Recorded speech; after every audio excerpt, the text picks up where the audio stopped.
দিনাজপুরে ভোটের প্রস্তুতি সম্পর্কে বিস্তারিত জানতে কিছুক্ষণ আগে যুক্ত হয়েছিলেন সহকর্মী আবুল কাশেম ফজলুল হক। জানবো সেখানকার চিত্র। রাত পোয়ালেই কিন্তু আপনার জাতীয় সংসদ নির্বাচনের ভোট গ্রহণ শুরু হবে। দিনাজপুর জেলায় 6টি নির্বাচনী আসনে কিন্তু এখন ভোটের প্রস্তুতি নিয়েছেন নির্বাচন কমিশন, এবং দিনাজপুর জেলায় এবার ভোট কেন্দ্রের সংখ্যা হলো 844টি।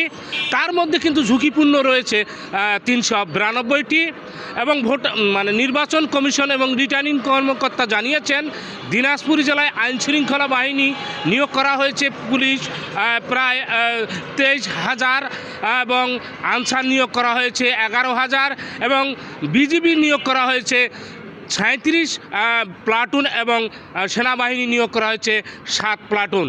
মোটামুটিভাবে আইনশৃঙ্খলা বাহিনী এবং নির্বাচন কমিশন যেভাবে আমাদেরকে আশ্বস্ত করেছেন যে আগামীকাল যে নির্বাচন অনুষ্ঠিত হচ্ছে এবং সেই নির্বাচন কিন্তু শান্তিপূর্ণ এবং অবাধ হবে, সেই সাথে নির্বাচন কমিশন আমাদেরকে জানিয়েছেন প্রত্যেকটি কেন্দ্রে সিসি ক্যামেরার আওতায় নিয়ে আসা হয়েছিল।